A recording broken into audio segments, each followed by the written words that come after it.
Assalamualaikum warahmatullahi wabarakatuh. Kembali lagi bersama saya Rizky Alfalah dengan pembahasan tentang sastra. Adapun pembahasan kita pada kali ini yaitu Saujana Ruang Hidup Sastra Melayu. Saujana ruang hidup sastra Melayu yang pertama itu ada di sungai atau batang. Sungai disebut juga dengan batang dalam alam Melayu, karena lazimnya sungai memiliki cabang-cabang sungai dan anak-anak cabang. Jadi sungai ini bercabang-cabang maksudnya. Yang kedua ada darat, kawasan yang menjauhi sungai atau laut. Tentu kita sudah tahu apa itu darat ya. Yang ketiga ada baruh, kawasan yang mengarah ke sungai atau laut. Yang keempat ada hulu, sesuatu yang melawan arus air sungai. Yang kelima ada hilir, yang keenam ada kampung, dan yang ketujuh ada dusun. Kedelapan ada kawasan larangan. Mungkin kawasan larangan ini kawasan yang satu atau beberapa ruang sungai yang memiliki aturan adat yang mesti diikuti oleh masyarakat. Mungkin ada beberapa sungai larangan ini kita tidak boleh menangkap ikan di situ. Itu termasuk salah satu contoh kawasan larangan ini. Yang ke-9 ada tanjung, yang ke-10 ada teluk, yang ke-11 ada padang, yang ke-12 ada alur. Alur ini sungai yang biasanya mengalirkan arus air dari bencah dan sawah. Jadi dari bencah dan sawah itu airnya dari sungai mengalirkan ke sawah gitu. Seperti irigasi sawah itu disebut dengan alur. Selanjutnya ada sawah, ada ladang, ada danau dan tasik, ada pematang, permukaan tanah yang tinggi dari tanah sekelilingnya, berair atau renah ya. Yang ke-17 ada kepungan sialang dan hutan simpanan. Yang ke-18 ada kampung terpulau, dan ke-19 ada pulau atau pasir luas, dan yang ke-20 ada padang. 21 ada terusan, ada tanjung, ada rantau, ada tepian, ada muara anak sungai, ada rimba larangan atau rimba simpanan, ada rawang, ada bencah, ada tanah tinggi, ada lebuh, dan ada bukit. Nah, itulah tadi beberapa saujana alam tempat hidupnya sastra Melayu, di mana di 31 tempat ini ada sastra-sastra yang lahir, ada sastra-sastra yang digunakan oleh masyarakat-masyarakat. Nah, ini adalah saujana alam Melayu, tempat ruang lingkup hidupnya sastra ini. Terciptanya sastra dan digunakannya sastra. Selanjutnya, sastra dalam siklus kehidupan orang Melayu pada masa kelahiran bayi dan anak-anak. Yang pertama itu ada akikah. Ketika orang Melayu memiliki anak, mereka wajib mengakikahkan anaknya. Di akikah ini ada beberapa juga sastra Melayu, yaitu ayun budak, di mana di sini ada nyanyi-nyanyian, ada puji-pujian terhadap Tuhan Yang Maha Esa maupun kepada nabinya, maupun harapan-harapan dari orang tua pada anaknya. Jadi di sini ada nyanyian atau sastra di dalam akikah ini. Ada ayun budak, upacara yang dilakukan untuk bayi yang baru berusia beberapa hari dan digabungkan dengan upacara akikah. Yang selanjutnya ada nandung, yaitu tradisi lisan dalam bentuk nyanyian yang biasanya disuarakan oleh orang tua yang ingin menidurkan anaknya. Nandung ini adalah seperti singkatnya, orang tua ingin menidurkan anak dengan nyanyian disebut dengan nandung. Sedangkan pada zaman modern sekarang lebih dikenal dengan nyanyi Nina Bobo ya. Selanjutnya ada bersunat. Di sini ada gazal dan langgam. Ketika dewasa, masyarakat Melayu melakukan pernikahan. Di dalam pernikahan pun banyak sekali sastra-sastra yang digunakan.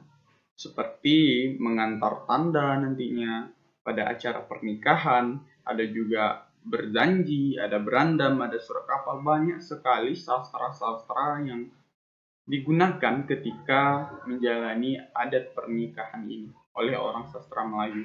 Selanjutnya siklus pada kematian. Pada kematian tentu ada yang namanya tahlilan. Ada meniga, ada menuju, dan seterusnya. 3 hari, 7 hari, 40 hari, bahkan sampai 1000 hari. Jadi di situ ada tahlilan yang dilakukan oleh keluarga agar almarhum atau almarhumah tenang di alam sana. Sastra dalam ekonomi tapak lapan. Yang pertama ada berladang. Berladang sastranya itu batobo, yakni suatu bentuk upacara adat dalam aktivitas bertani. Tradisi batobo merupakan bentuk kegiatan gotong royong yang dilakukan oleh masyarakat Melayu Riau di Kabupaten Kampar saat menanam padi. Jadi batobo ini khusus dilakukan oleh masyarakat Kabupaten Kampar. Kegiatan tersebut dilakukan dengan cara mendendangkan pantun oleh sekelompok orang dengan maksud tertentu.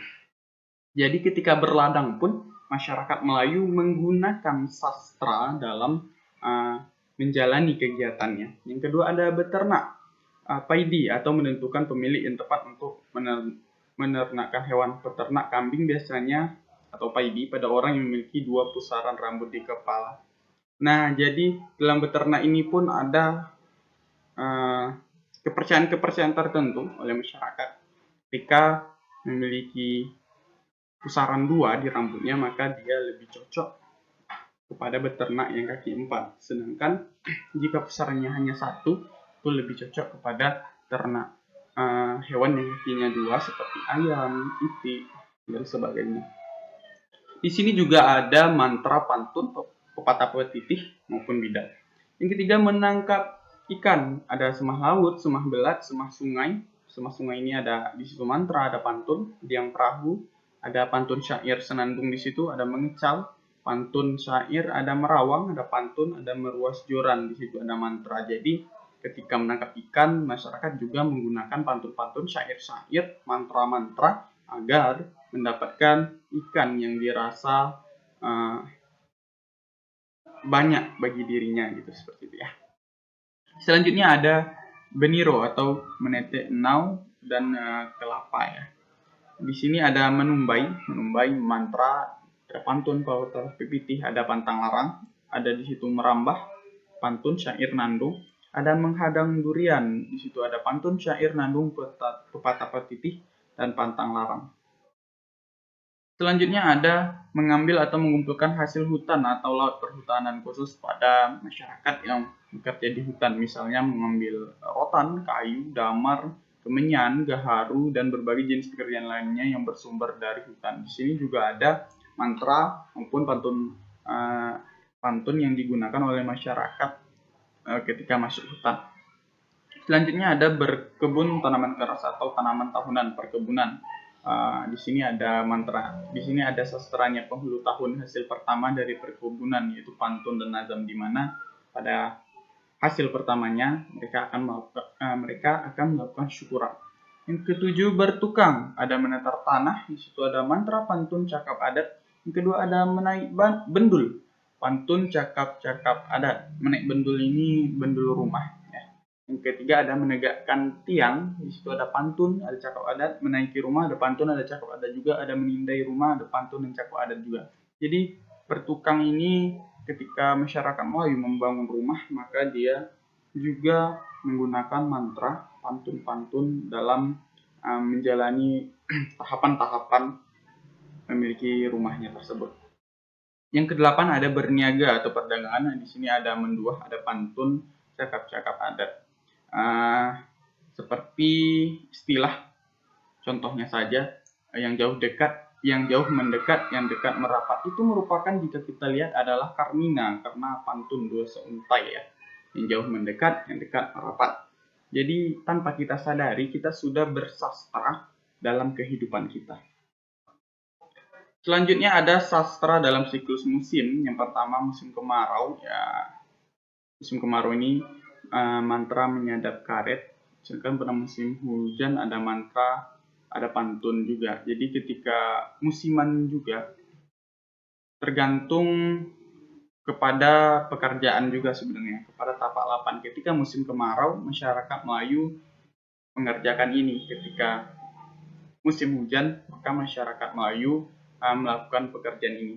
Jadi ketika musim kemarau, masyarakat Melayu melakukan pekerjaan ini. Pada musim hujan, masyarakat Melayu mengerjakan pekerjaan ini. Dan di dalam pekerjaannya, masyarakat Melayu ini tetap menggunakan mantra-mantra, pantun, puisi yang ada pada kehidupannya. Sehingga sastra ini sangat kental dalam kehidupan masyarakat Melayu. Mungkin itu saja pembahasan kita pada kali ini. Saya Rizky Alfalah, mohon undur diri. Wassalamualaikum warahmatullahi wabarakatuh.